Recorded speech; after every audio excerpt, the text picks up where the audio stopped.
This week, two key figures in U.S. politics have generated some headlines in no small way because of their age. Yesterday, House Speaker Nancy Pelosi announced her plans to step down as leader of the Democrats in the House. At 82, Pelosi said that the hour has come for a new generation to lead. However, she will keep her seat in Congress, no plans to retire.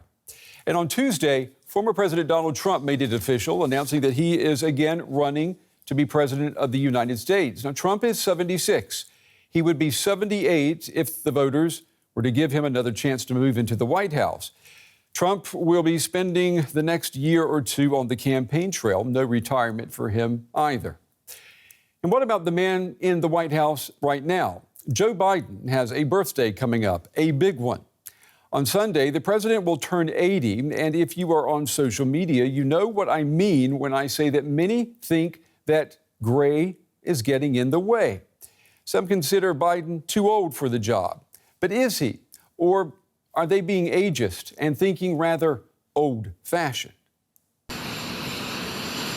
It's moments like this, or when Biden meets the leaders of Cambodia and Colombia.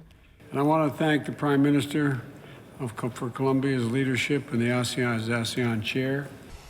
That raised the question, is Joe Biden fit enough to hold one of the world's most demanding offices? Biden Jr. With the unexpected success of the Democrats during the midterms and the defeat of nearly all Trump-backed candidates, it seems more likely than ever that he might run again. Our intention is to run again. That's been our intention. A second Biden term would guarantee a measure of stability for the international community. He stands strong with Ukraine and maintains a solid position against Russia's threat. Russia would be making an incredibly serious mistake if we're to use a tactical nuclear weapon.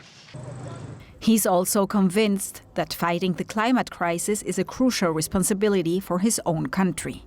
The United States of America will meet our emissions targets by 2030. And he's apparently seeking a way to work with China. China and the United States can manage our differences, prevent competition from becoming anything ever near conflict, and to find ways to work together on urgent global issues that require our mutual cooperation. There's still nearly 2 years to go before the next presidential election. The chances of a possible Biden win are highly dependent on his opponent.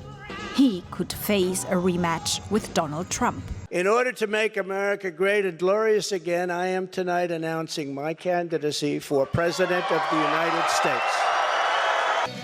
But Trump's run has triggered an internal fight among Republicans over his future role.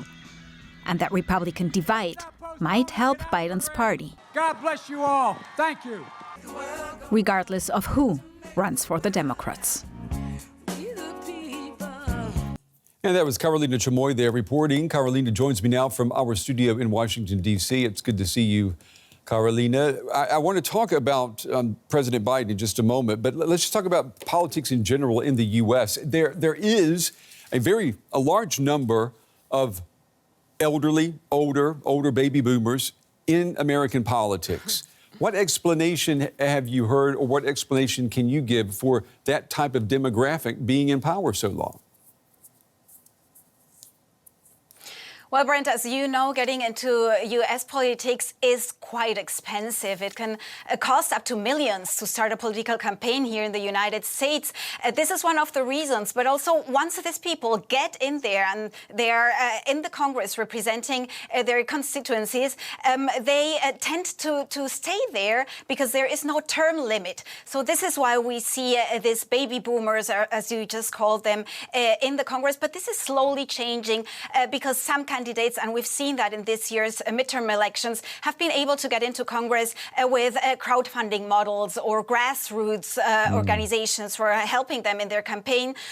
Like, for example, the first Gen Z congressman who has been is now in office, and he's going to start in Congress next year in January. But we have been seeing this also with Alexandra Ocasio-Cortez from New York. So there are some young people who are starting to change this very slowly, but traditionally, the ones who run for office just have a lot of money to start a political campaign in the United States.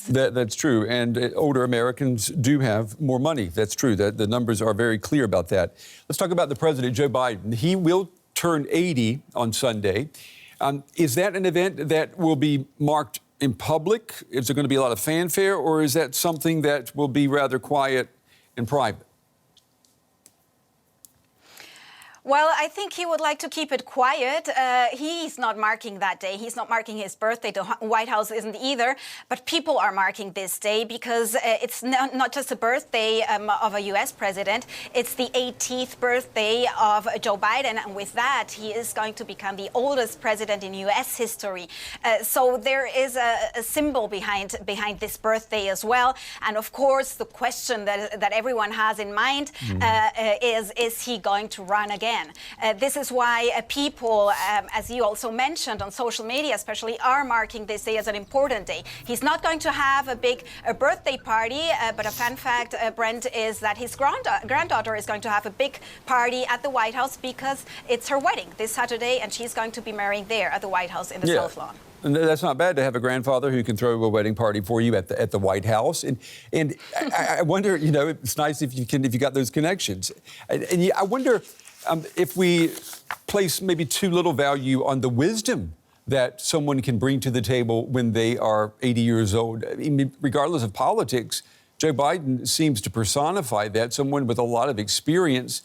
And does that make you think, I mean, what have you been hearing? Is he going to run again in 2 years? And do people value that experience and wisdom that he would be bringing with him? I think some do value his wisdom and his experience, especially now. We have a war going on in Europe and a very divided country over here.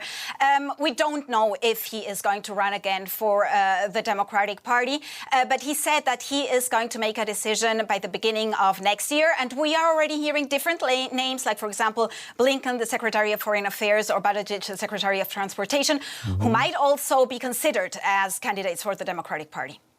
Yeah, I mean, a lot's going to happen in the next 2 years. That is for sure. And we'll go ahead and wish Joe Biden a happy birthday in advance. Carolina Chamoy in Washington. Carolina, thank you.